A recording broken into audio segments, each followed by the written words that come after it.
When 5 years ago GMT published Commands Colors Medieval, we got a fantastic new installment in the Commands and Colors series. Another spark of genius of its author designer Richard Borg.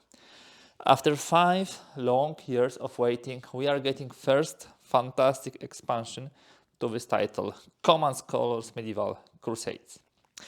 Welcome, this is Michael from the Boardgames Chronicle. I will guide you today through the unboxing and overview of this new game, and will explain a bit what's it about, a little about the differences, and of course we look at the components. Just a reminder, the first installment in the series, Commands Colors Medieval, was focusing on Byzantine battles between Byzantine, Roman Empire and Sassanids. It was mainly in the 6th, but to some extent in 7th century AD. Responding to the popular demand, GMT decided not to go chronologically through other of the centuries like 8th, 9th and so on, but jump like 500 excuse me, forward, 500 years forward into the future to Crusades, mainly the first and second Crusade. It makes sense because a lot of battles which were fought in the Middle East between Crusaders and their opponents were resembling the Byzantine battles. Of course, some of the tactics changed, which we'll see in the units, tactics, and so on in the Crusades, but still, this is a pretty logical continuation. So let me put the main box to the side. What we are getting here, first of all, we are getting 20 battles and very important information. This expansion, so this requires the main game. It's even written here, important. In order to play this game, you need the base game. Just remember this. We are getting very nice box as usually from GMT with a nice cover, sturdy 3-inch box with a beautiful back. You always have this, detailed information. It's not a complex game, not very much suitable for solitary play, although the CDG, card-driven game solo system from GMT, should really do a trick here. It's not very heavy box because we don't have a map here. We'll need the map from the main game, but it has new blocks and also some new content. Those 20 battles, as I told you, which we will look up in a moment in the rulebook, mainly focus on the first and second Crusade. You will have, of course, knights, foot knights, also horse knights. You will have Templars. You would have some new opponents in the Sassanid, Turks, Fatimids, and so on and so forth. So really a lot of great content. Let me open the box and let us start checking what's inside. As usual, it's very nicely closed. Okay, so we'll have a rule book immediately. So let's see what's there. First note, the rule book is not glossy, so it will not hurt my eyes when I will be reading this during the night with artificial light. And when I'm doing this video now with artificial light from above, it's also not glimpsing. Nice graphics. And let me guide you through this. What do we have? As always, introduction, contents, and then some explanation. Because this installment, this expansion brings a lot of new units with new symbols. As you can see, the red units will have now like 3 categories. Red square symbol, a red symbol with square white border, and there will be red square symbol with the swords and white border. This will be for the knights. This is for the heavy infantry and heavy cavalry, and this is for the super heavy cavalry. At the beginning you will need to pay attention to those 2 markings. There will be 2 blue, as always. One is for the regular medium infantry and medium cavalry. The blue with a white border will be for medium crossbow infantry, very interesting infantry, and of course for warriors. The green Just like in previous installments, light units and auxiliary units. Also some of the auxiliary bow units, something new, and couple of other units. Okay, we have an explanation. We have new markers for victory points. We'll have relic marker. That will be interesting. Okay, then as usually we have detailed blocks explanation. This really helps when you sticker the blocks. And one comment for stickering of the blocks. Some of the people say this is very tedious and boring exercise.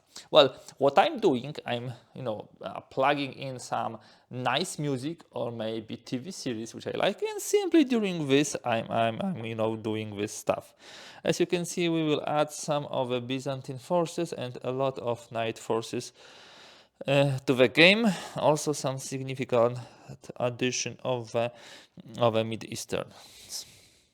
The rulebook to the Crusades expansion brings a lot of clarifications, like, for example, inspired actions clarifications.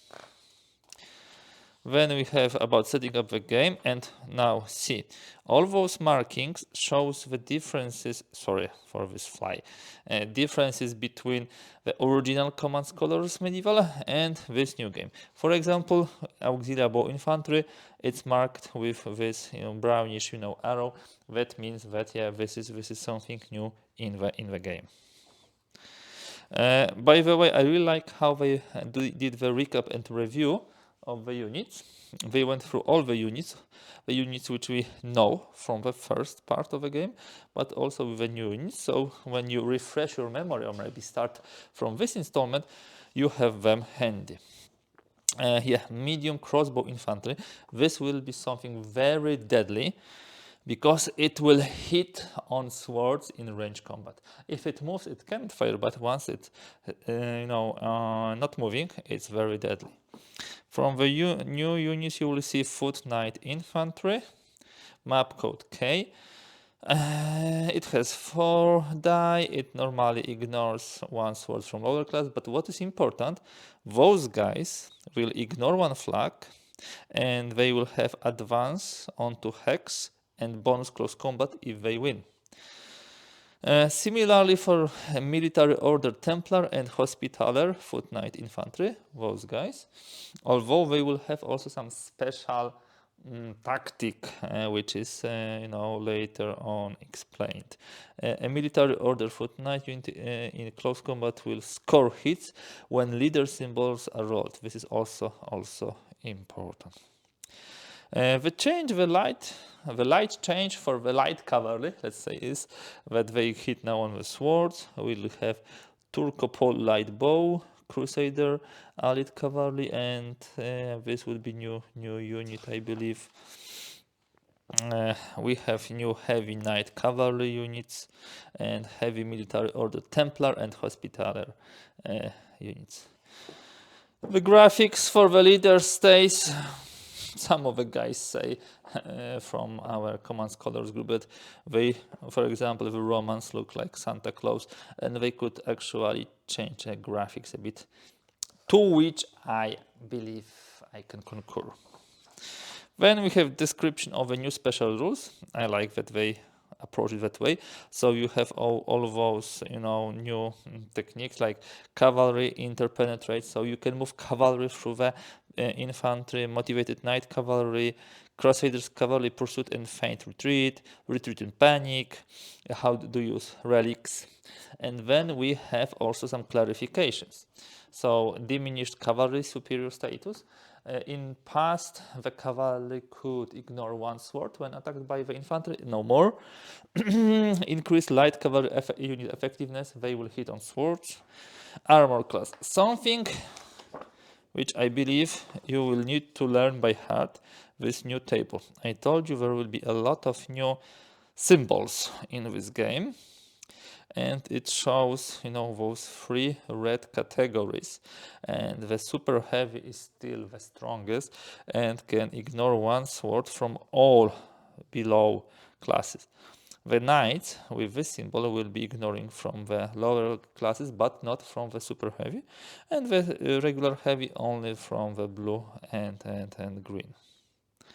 So this will be something to remember. Then we have exploration, clarification of ambush command card, fire and close command card, leadership command card, and inspired action, a bit of terrain, and that's all. So there's like 14 pages of the rules, but let's be honest, at least some of them are references of the units, some of them are blocks, counts, and so on. So not necessarily big instruction. And then the scenarios start. I will not go through all of them. Let's just look at the first scenario, Nicaea. Immediately, when you look at the first scenario, you see this is interesting one. You have Romans here, or Romans, Crusaders, sorry. It's when I see those leaders, I think Byzantines, that is Romans. So you have Romans here who are besieging the Nicaea. The Nicaeans almost, lost all hope and wanted to surrender. But then the Kilich Arslan arrived, so the Seljuk Turks king, and tried to relieve the situation. He did not manage, especially as he was flanked by another two heavy knights cavalry units. This is immediately very interesting first scenario, not some introductory one. You have, a city which is besieged, you have two armies here, you have flanking forces, you have a lot of light, but also some heavy units here, with bows. This is the lake, and you cannot enter those hexes, and so on, so forth. Let me see. Here we have all the scenarios nicely written down. I would like to draw your attention to the fact that just like with medieval game, you will have some of the battles divided into subsections. Like this is chronological, or it can be also geographical.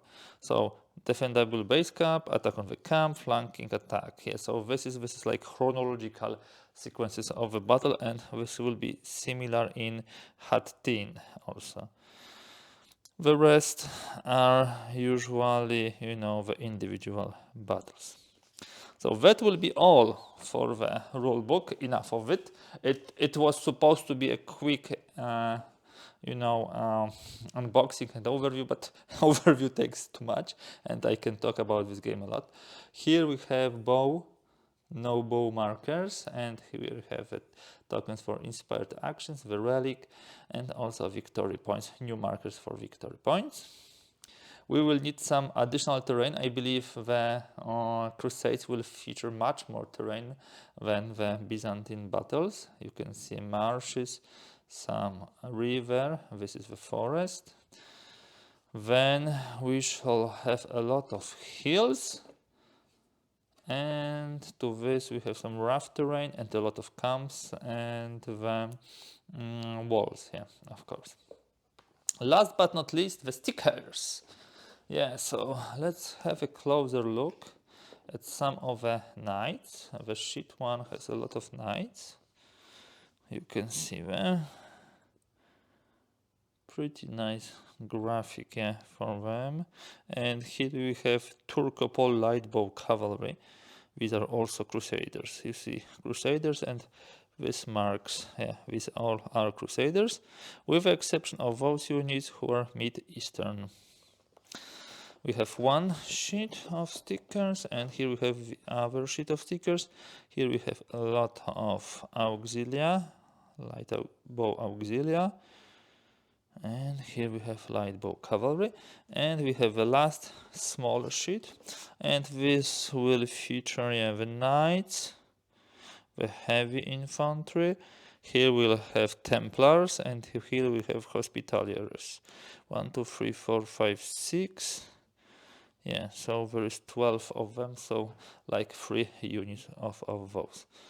Wow, it would be fun, to sticker those blocks and see how they look like. Now, we'll have a reference. As usually, we'll have 2 references. In the reference, you have always all the units. you have their class, you have a map code. There is a difference, between, knights and Templars and so on. These are the knights, these are the Templars, these are Hospitaliers. The leaders, and as always, all the statistics like move, fire range, fire dice, whether they can close combat, whether they can ignore some hits or flags, whether they can advance, and how many hexes do they retreat. Yeah. So on the other side we should have cavalry. Yep, that's correct.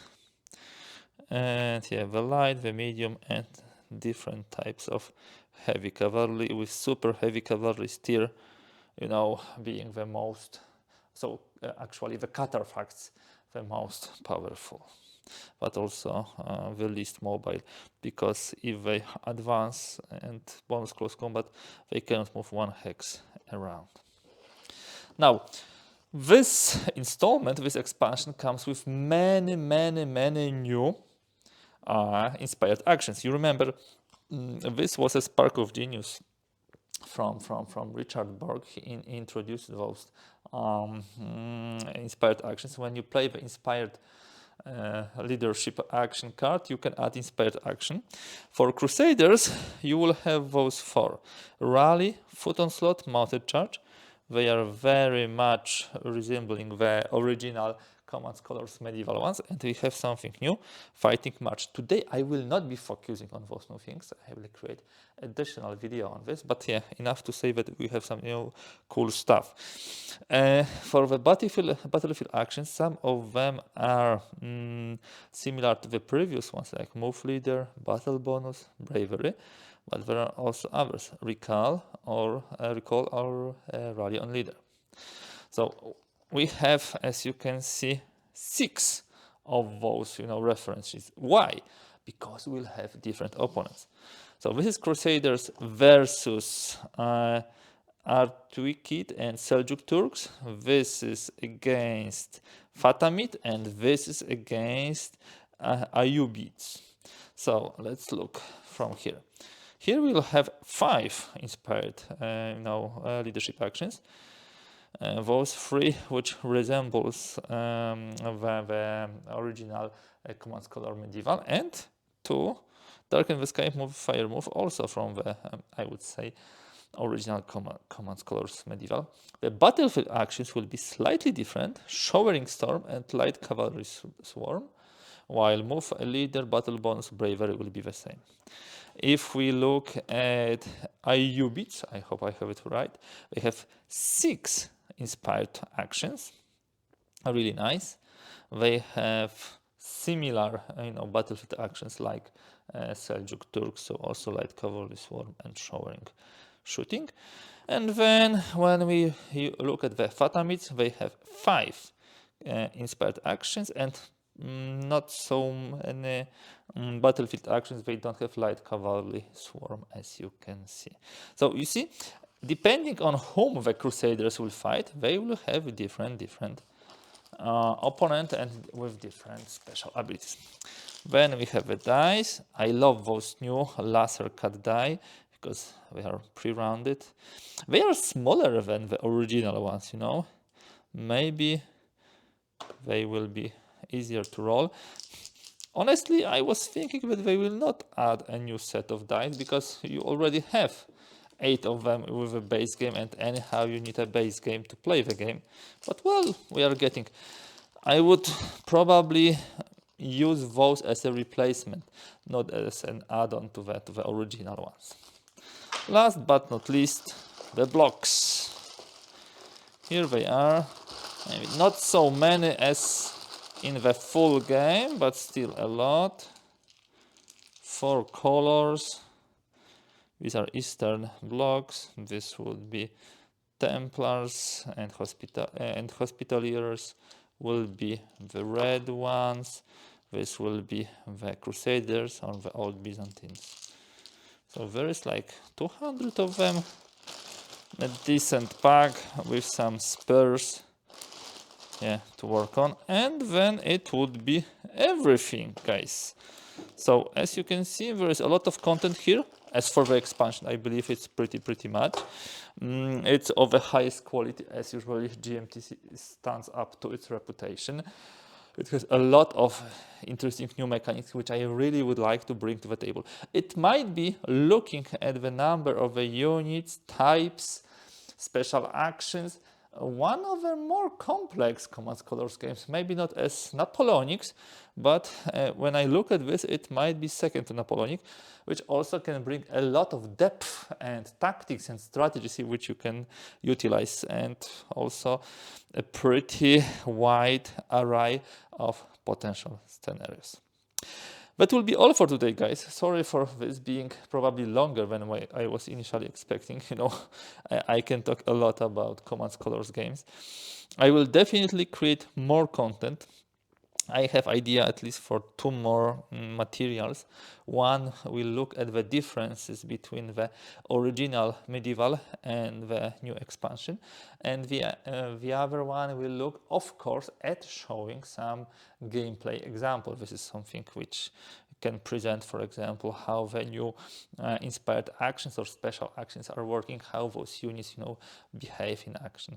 I will probably use the initial scenario, which is pretty cool, balanced and interesting. That's all for today.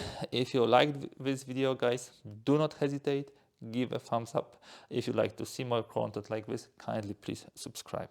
That's all for today. Stay tuned for more content about Commands Colors Medieval, and thank you very much for being with me today and for watching this.